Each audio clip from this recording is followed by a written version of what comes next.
Teď se dostáváme k třetímu vrcholu našeho pomyslného trojúhelníku, jímž je rituál. Ukážeme si to na konkrétní tance, na konkrétním zobrazení. Je to xylografická tanka, to znamená tištěná z dřevěné matrice, dodatečně kolorovaná. Ve skutečnosti je trošku větší, než je tady ta reprodukce v té knize. A ten obrázek je pozoruhodný z toho důvodu, že obsahuje všechny tři rohy našeho trojúhelníku, to znamená jak obraz, tak text, tak i rituál. Na našem obraze vidíme Buddhu, pekingského santalového Buddhu, jak stojí v interiéru chrámu santalového Buddhy a je to situace určitě do roku 1900, protože potom ta socha zmizela.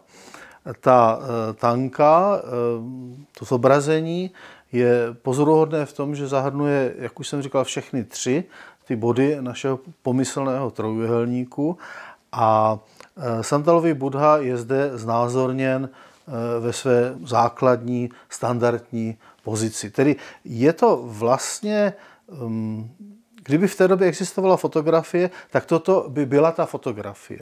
Tím dalším vrcholem pomyslného trojúhelníku je text. Text na této tance je v tibetštině a je to text, jehož název v překladu zní Girlanda drahocenností, stručná historie santalového pána.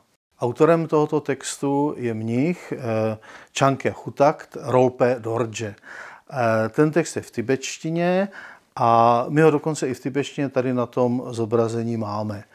Je to samozřejmě pouze malý úryvek, protože ten text je daleko rozsáhlejší. Ten text zachycuje, popisuje historii putování té sochy nebo toho zobrazení santalového Buddhy až do Pekingu, až do toho chrámu přímo.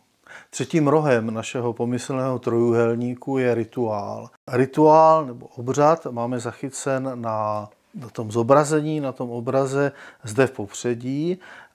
On zde není zachycen ve své činnosti, nevidíme zde mnichy, kteří by ten rituál provozovali, ale vidíme zde obětiny. To jsou ty misky, mísy, naskládané vlastně před oltářem v těch řadách vzestupně směrem k Buddhovi a ty mísy obsahují různé cennosti, které přinášejí laici, kladou je tam a tak dále. Jak vypadal ten rituál v dobách minulých v Pekingu, nevíme přesně, protože jeho zápis se nedochoval, můžeme ho pouze zhruba rekonstruovat na základě toho, jak běžně ty obřady vypadají. Je to v podstatě obřad uctívání, klanění se, čtení textu. A víme, jak ten rituál vypadá dnes? Víme, jak vypadá dnes, nemáme ho nicméně zdokumentovaný, čili máme to jenom z doslechu a v principu jde o to, že mniši opět tedy čtou ten text, recitujou ho, přichází tam věřící, kteří se účastní toho obřadu, klaní se Buddhovi a ten obřad, ten rituál se provozuje jenom jednou či dvakrát ročně.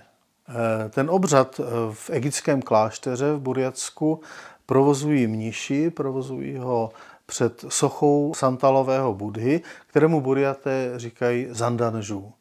A příběh té sochy je pozoruhodný, protože Zandanju je ta socha, která byla převezena z Pekingu v roce 1900 a byla umístěna v egyptském klášteře. A v tom klášteře ta socha vydržela až do 30. let, do poloviny 30. let, kdy byla vlastně násilně převezena do hlavního města Burjatska, do Ulan-Ude a byla umístěna v protináboženském muzeu. Nikdy nebyla vystavena, vždycky byla jenom ve fundusu toho muzea. A teprve na konci 80. let se Burjaté mohli zase na tu sochu podívat a v roce 1992 byla převezena, navrácena vlastně do egyptského kláštera, kde ji můžete zhlédnout i dnes, když se vám podaří se do těch míst dostat. Důležitá je skutečnost, že každý textový a obrazový materiál vzniká v konkrétní historické, politické, náboženské situaci. To znamená, religionista, když pracuje s tím trojúhelníkem, tak pracuje kontextuálně. To znamená, všímá si okolností historických, politických, náboženských a tak dále. Jsou všem situace, kdy je potřeba od tohoto odhlédnout. A jak se pozná ten správný čas, kdy si to můžeme dovolit? To se pozná podle toho, nebo to je tehdy, když nemáme dostatek údajů. V našem konkrétním příkladě našeho trojúhelníku okolo santalového Budhy těch údajů máme poměrně hodně ohledně zobrazení. Těch obrazů je hodně. Máme poměrně hodně materiálu písemného, texty. Ale čeho máme nedostatek, čeho máme málo, tak jsou svědectví o těch obřadech, o těch rituálech. A to je slabina a v tomto případě je potřeba od toho odhlédnout.